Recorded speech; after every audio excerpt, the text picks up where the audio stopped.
kan mu chiang them he number 8 sei do nei dia ni lam hiom to lo pui thak thi hi poimo thak ka langai long ti vel rin thu ai chon ma a block wel se thak ma hin kan cheng condition hi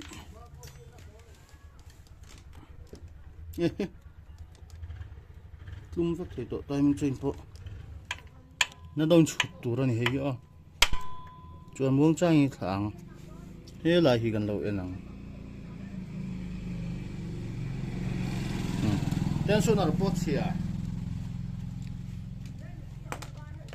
tensioner po kharape timing chain guide hi pahni omzel tur ani hei le lampang tensioner ina sut marna lampang ka chu oma ma ro chu ale lampang hi hei om ve mi lo ani khoi lai workshop an siam tak niang mo pui thlak thin khop mai self zo chia trut ti sin kha hei hi servicing box doni oh hello guys Matthew pa servicing channel ak lo lom le vek chewo Christmas kan mang zo le ta reng mai Christmas nom tak le thata ka in man nge ka be se subscriber dom tak tak te ei ama sain pate a chong thu si phirami khan I video ma saber amin lo bye bye atia pate a chong thu si phir ko mi kha bye bye oh bye bye ole hey access problem aron du ta tun thuma chuan hi a problem chu engine oil kam thina aizola te anzukala longran nan manga engine oil lo kam thei rang maya chu non kalpui ni a masain ari kan ngai thapot ang hi access carburetor hau khani so looking self zo chia true ti kha apo kha kan sim traffic dani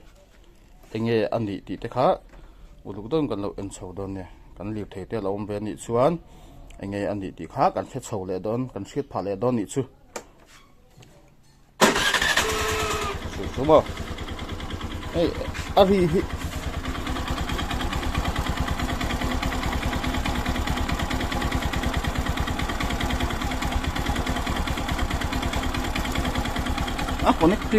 Connecting bearing hi effect mana mon da pe. Kan thiat chho nga thiat chho don ni. Chethe ina khu da boka. Ada sal tu lo khu chu.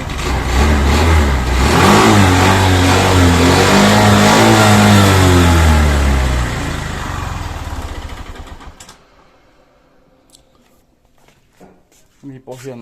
ai kam cha chok do kem za vel tan kha chon mo chuanin nam hi bi lok ki lai vel hi mu them lawa oil leak na oma lampang oil seal roller om na lampang oil seal khan leak na om nge ita engine lama tang khian a block la po hi adum tlat maya uluk to en sak ngai don ni lam sir tang nga chung lam pang tang oil ron leak hi second hand an le ni mani do loka lam pang chu hul thamela an thiet chawang thiet chaw zelang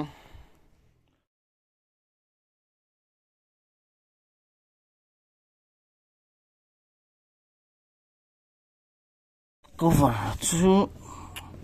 oilin khat mom khat te kalom le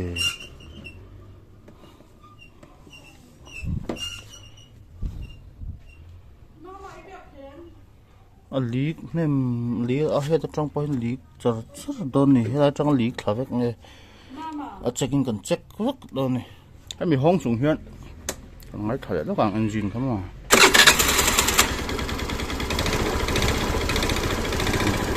thế ta tập hết tắc nghe ri ngay khác lậu hi chọn nó kim video tôi hay mình run thôi na ri dik lâu run chuột nó lại khá xuyệt lâu nè mà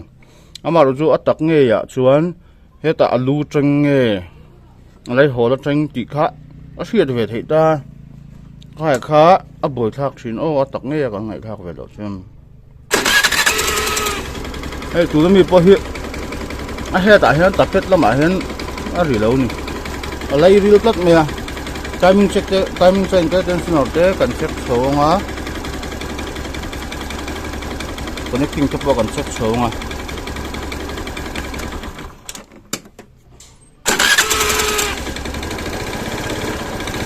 ya pam đâu sẽ khana ron ri nó rồi là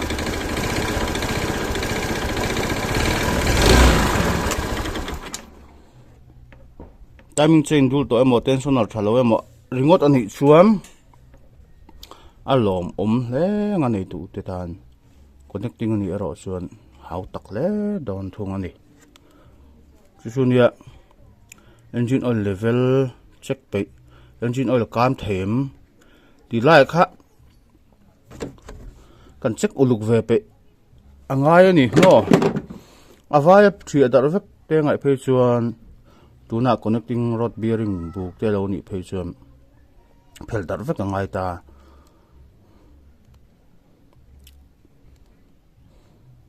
connecting rod sẽ tak ha lei tur om lo phe chuan crankshaft to bathak ngayak heng ho access crankshaft hi a jenun hi sang ruk man bor vel ani to em ani chu ri pa ngai ri smooth taka siam le kan du te ani chon mo level check pe kha poi mo lu to ni tai mak chu ve ngai ni ati harsalem lo wa ti ve sam kha thabe ni chu mo sum gan sen thein tur tam tak kha min safe ve do ni ai ni zir thei lu to ka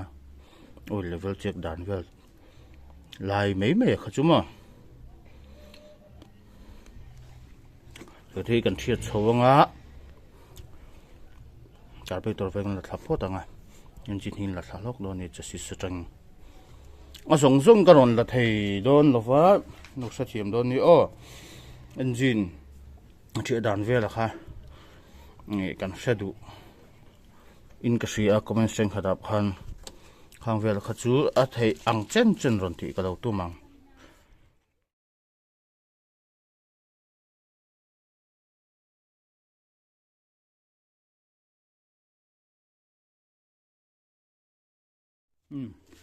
engine chú trên thang ta chỉ xí nhàn chú hay turu khóc mãi lỗ bờ lệ trên hay mắm tắc này khui trong nghe lì kỹ hay lại vào trong phần lì chi mà engine hít phèn to nghe mà lẽ người ta bảo sao lì cầu chân cái gì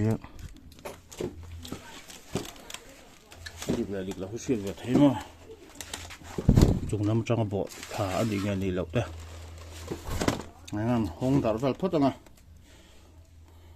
rồi lái pin rồi là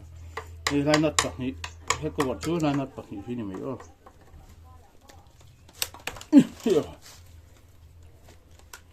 hiểu nó xong độ khó chú mà sẽ cột thiên được đủ chân chú strip này to sẽ đúng mà rất là về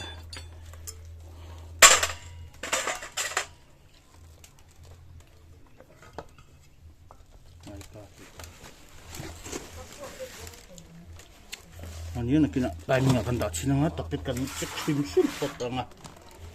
cái đồng hồ thì cần phải phốt đồng này atuam tu plastic khâu hiếm mà trong here rồi lệ tốt thì mấy thế em lưu sẽ thiếm sáng phạm đó nha chân chứ mà cái cần lần này giấu về box gì đâu mà microphone cái là mà hay lòng con la cameraman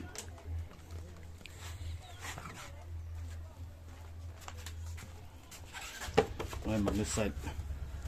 ตัวสักส่วนนี่เป็นห้องแต่ละงอตะเข็บใช้สัตว์ที่ตาเหลือดตักเสร็จเป็นยังไงชุดปุยต่อไปชุดก่อนที่โดยท่าแหวกสิ่งครับนะ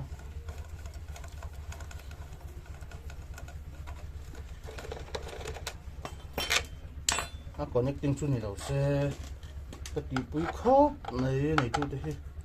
เสียงโซ่สร้างโดนตุกงอ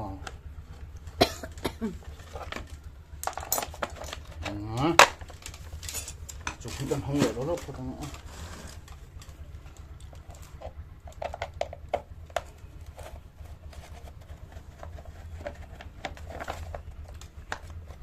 half down here เพราะว่าฝนสีภาคลมส่วนภาคช้ามาช้าผมว่างเราชวนทุกสันนั่นเนี่ยฝนสีพวกมันจะมีเราว่างเราคนจะมีเราพวกมันเลยช้าเนี่ย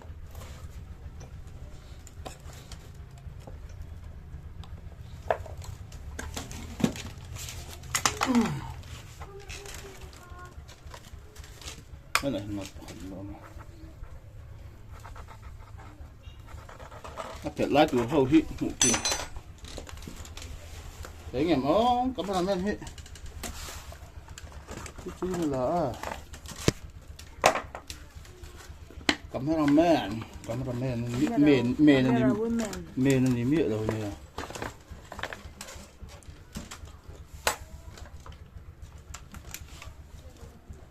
ให้รายการจะเห็นลีนี่สักดีมาก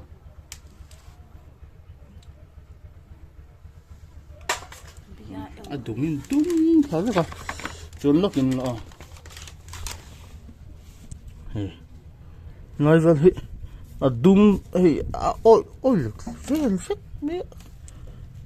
ไอ้การตั้งเห็นลีเงี้ยมันนี่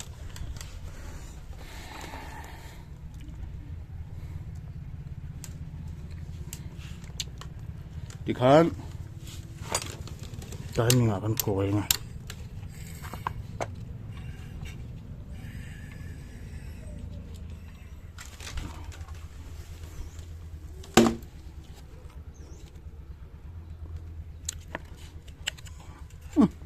ตัวเอกไอ้แม่น้ำร้อนจังหวัดที่เราบ้างแต่เห็นตายมีงานเห็นให้คู่ริงคำเพย์คู่กันมวยอะไรเฮ้ขุบจงทำแบบนี้ขุบจงชนเป็นที่ที่ไงรองเกมซาฟินรองนกน่าจะโดนนี่เฮ้ที่นั่นชุดลุ่มเด็กโดน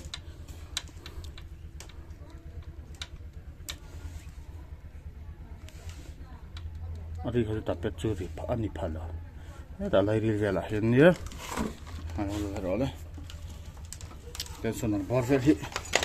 เช็คเลยพอต้อง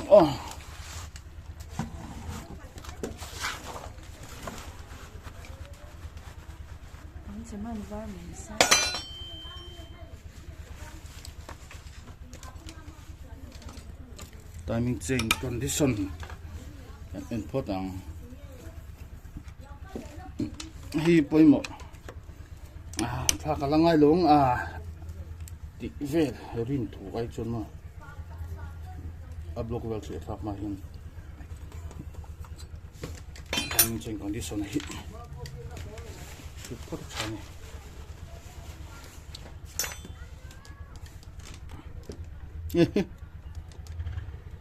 ลุ่มสักทีตัวtiming changeพออันนี้ส่วนคนนี้ติ้งจูอันนี้เราไปเสียเพราะแต่กันเชียร์ขาท่องเชียร์ท้าก็แบบสุ่มเสียบางไงบล็อกคุกเดาฟังเชียร์ท้าแต่ฉันคนนู้นติ้งสวยบุกตามจริงจูท้าไงเพราะแต่คนนี้ติ้งอันนี้เราที่ไปเสียสามพอดีละแต่ส่วนนี้จักรกันมา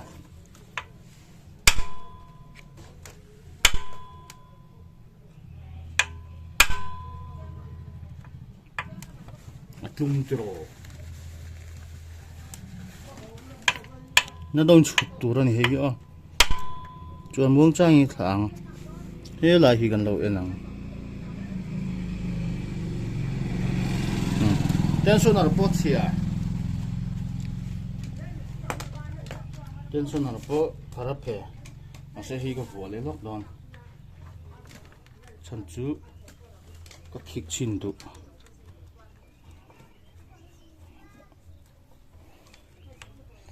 anh lo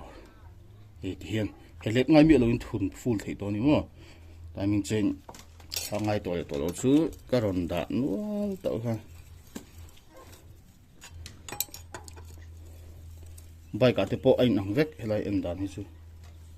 tụi nó có sợi hết chứ mà phải sợ con là thay lại có đắng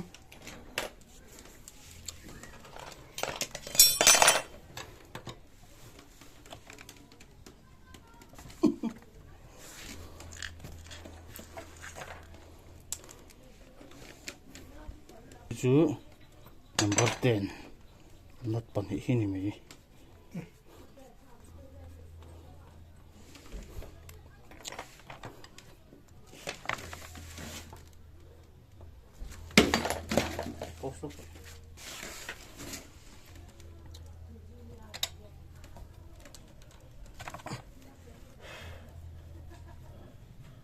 tí tôi này thật về nè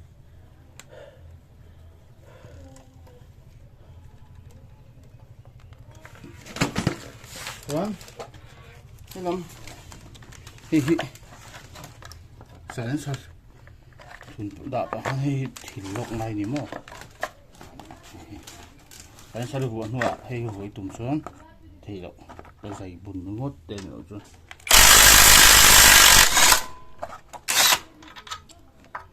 mà đó mình rất đó này tí lộc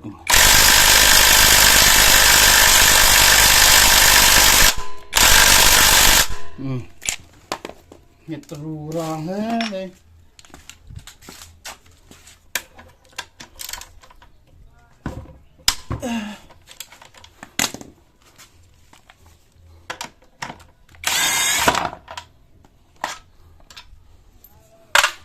dù thầy sẽ gắn hẳn lại với phim của ngay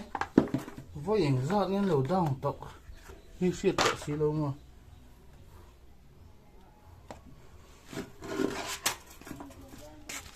chẳng phải cho thu thì gắn sợi mấy cái chuyện gì khỏi tổ lên trên khỏi lầu bằng thế này sẽ hiện lại bộ tay mình chơi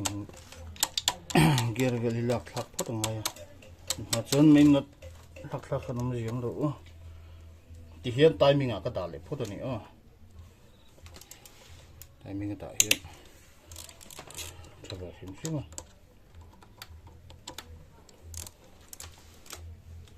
Ellen nó cần kỹ không à tiền phật nhị khẩu mà thế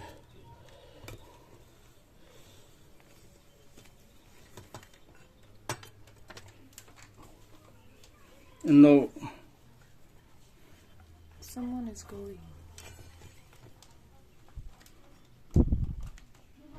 no như này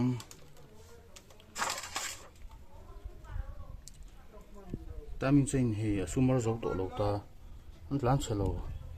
lúc mày vào này ta khóc mày ta mình test sleep lâu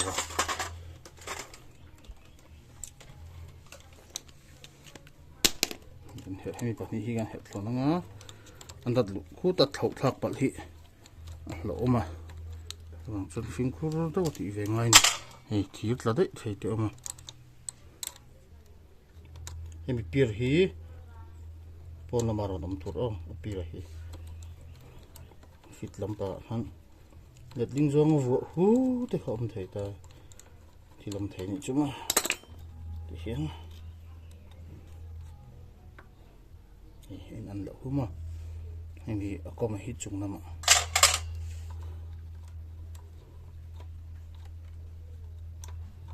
chốn em bị cả cả hiền ta hin lục nó thua mà cả những bạn lục chiều hết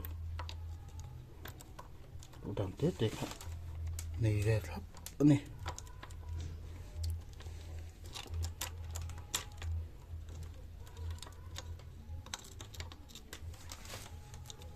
chỉ nó cái sợi cái hay này thì con làm lót chuột ta mình lót chuột cái cú mình cả hiền lục thua này anh mà thì compressor này thì compressor pin cái thì này thì ham engine main là thì cắt này thùng lý chuan chu ngã con cô bắc hạt bắc này vợ tu này bắc hạt thì vợ to lâu này nó truy nó thấy ngầm con đấy ngầm con một chiếc thêm hay number 8 xây đốc này thì để làm hiệu tỏ rồi rồi thác xịn hết chế độ hiền rồi nè chủ yếu chế độ hiền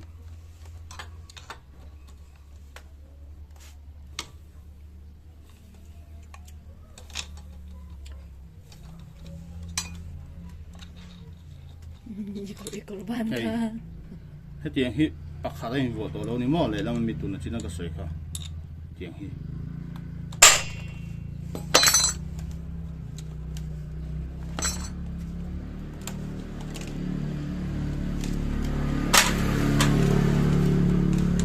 hi number 12 này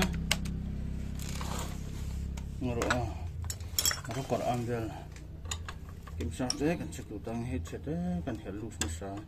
anh á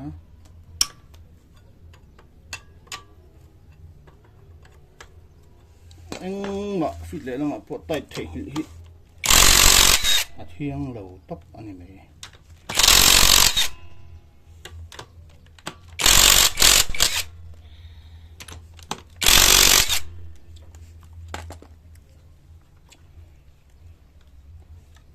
nhìn chuông thấu bật đấy là em đường con phim của ngày có số đến về vóc lâu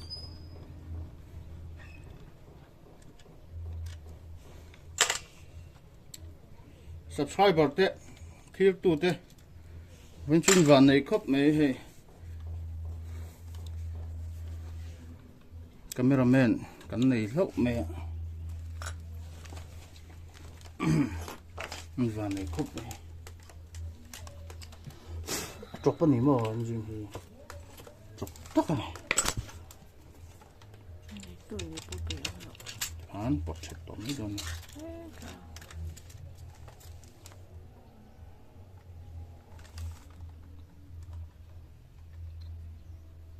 trên cái cần chỉ cần gì ra anh lệ lắm bằng hi trên cái đó mía lâu nia mà lệ nó phải bùi ra cái thì engine khỏi húng vào tu nghe khỏi mất sập bơ thế là vậy cái tem nè mấy timing chain cái thì timing chain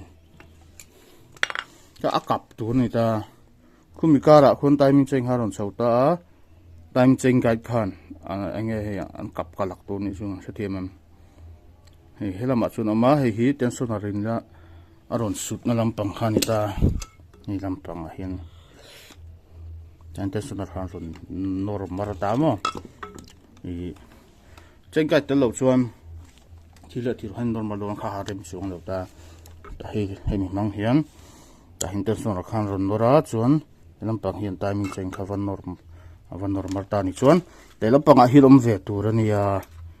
làm bằng hiền hi om lo lấy tu ro mà em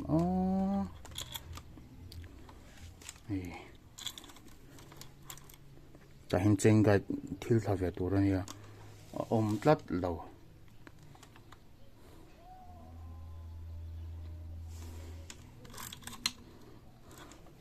chính như ăn vụ thị ô cái gì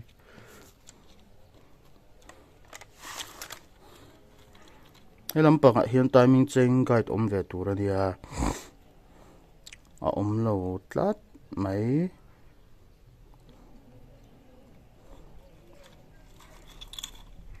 tại mình chính cái thì bạn đi gel tủ ra đi hay lệ làm bằng tension arena sụt mặt nó làm bằng cái chú mà rồi chứ lệ làm bằng hay về mi lâu anh đi khơi lại workshop ăn xiêm tắc niang mà buổi khác trên khốp mãi chuẩn cameraman hello keng le se camera woman camera ready yo nghe thui về tao luôn hay rồi đi này còn này oil lì chậu thì tổ vàng nè ôi khá còn cái lớp to tại em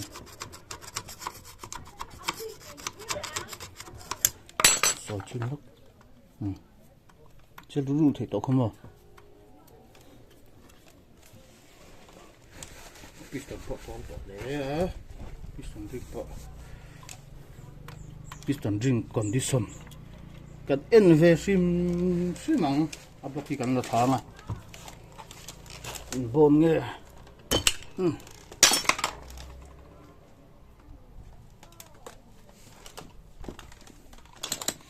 vài sao không mà lâu luôn hay lúc cái tiếng đầu vẫn tiện hi bây mọ tệ mấy đi bạch cắn sao chi đâu à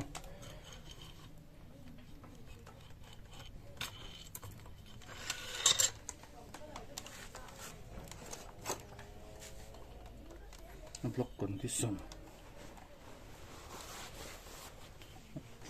măng tarani han lo kan pot block porang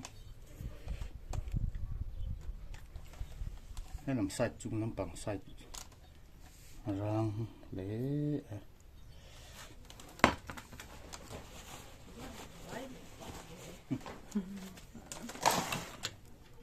Thôi cả luôn. hết là hết ạ cô rang sạch thì hiếm về rang sạch thì chứ lo ngày đầm thế mà block của hi rang khô đâu à chuan piston hi hay video trong đường trong sửa đôn lợ tiếc khỏi hiền chiang ta ni hay rang khô thì khác cụ ta trong lợ chuan mình video trong đường có trong sửa thấy lợ anh ấy dám bằng chú gì dám bằng chung lắm bằng ăn lóc đi lụ bạn thì nó mà chung mà xong thì hiền ăn lụ khác bạn thấy nó tur khác thì hiền vẹn chín tur này mà còn trên cho nó lóc khác thấy chuột kiểu mà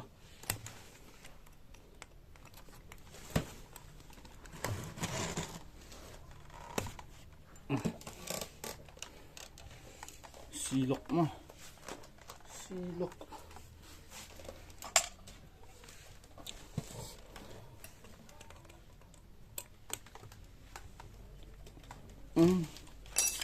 sống đẹp phiến này khó làm không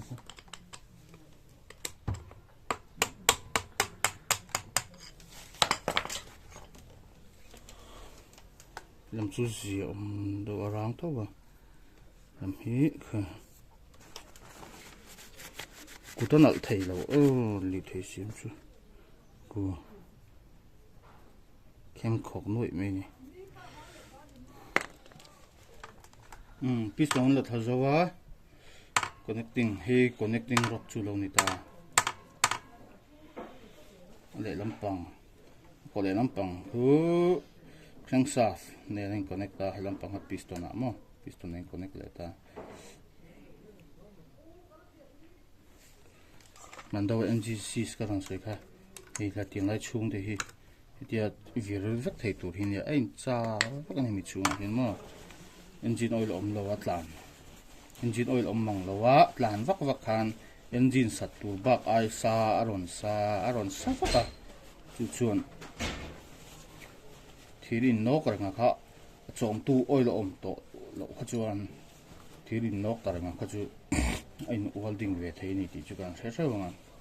ein welding ni ber chuma ta hem chuan helai che thei lo wang khan tang tatlat mai engine a hi kan soi chin nge ngil to ei side plate hi chu ve tur ania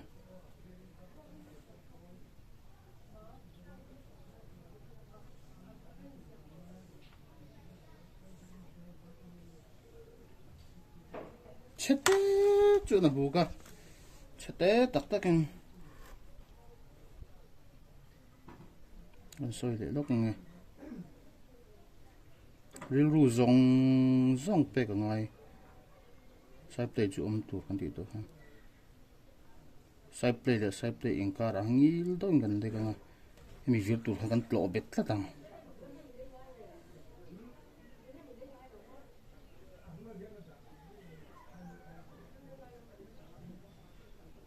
chete buka ari chu nat ka ring lawa ari na zo kha chu timing cheng cheng guide te po hei hi jong hi gan changa cheve ka cheng guide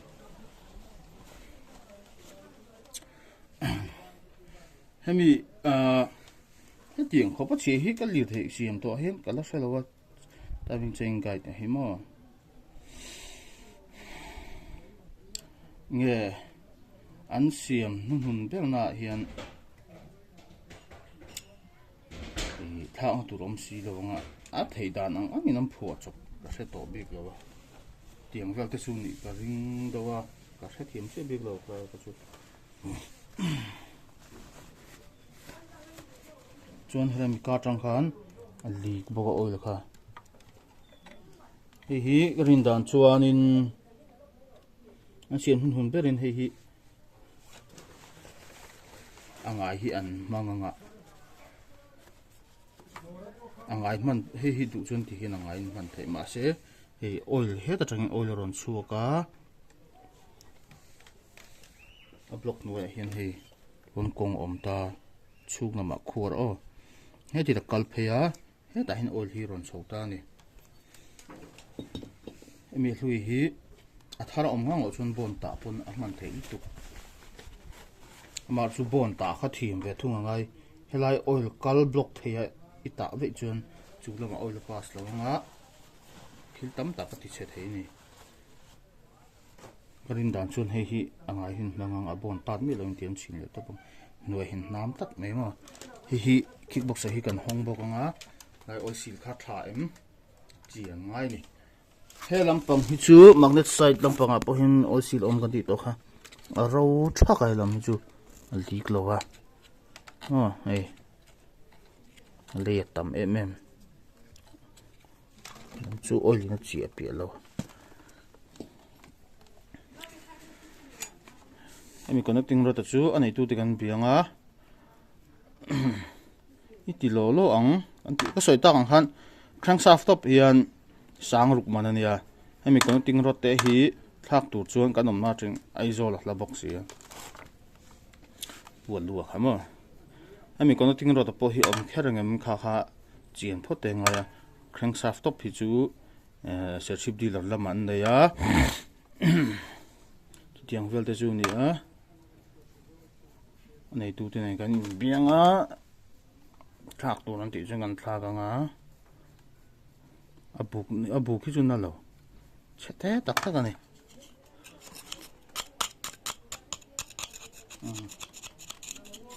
ro na sa ve ni lai ti fai mang tarain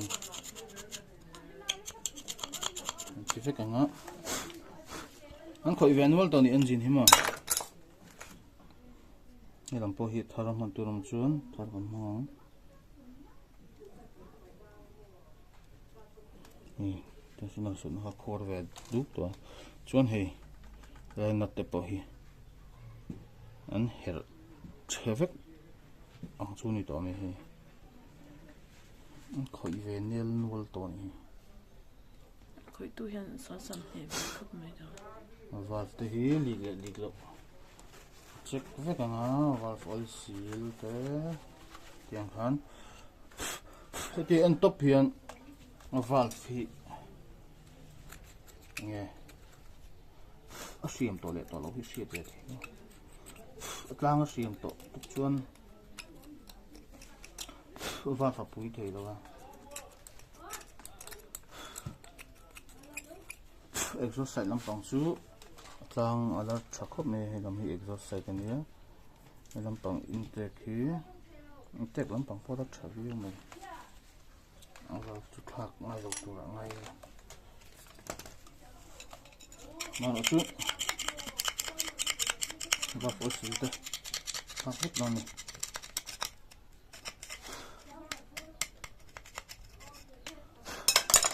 lại và sự vật thao tổ trong này về chỉ lại việc này ta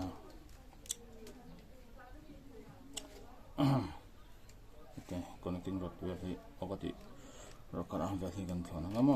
ai skin gì chỉ đơn chú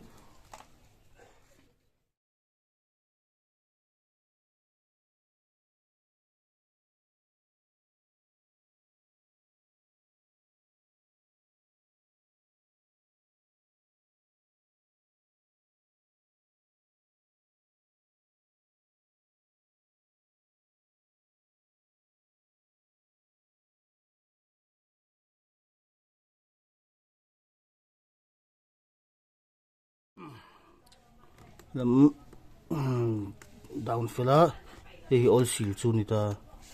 hi mani ra hay làm chu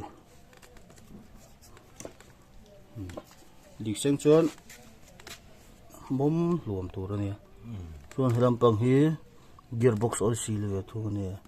làm po hi mani a chu hin gear rồi về mà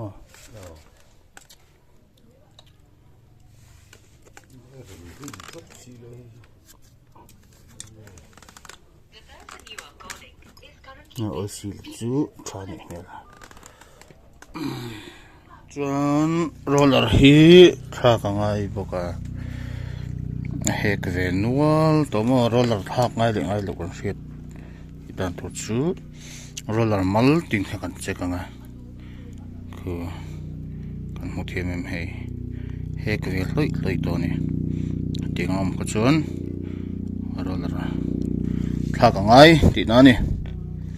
aglat su lampang hi la cha khur mai lo turun modified doni hi po hi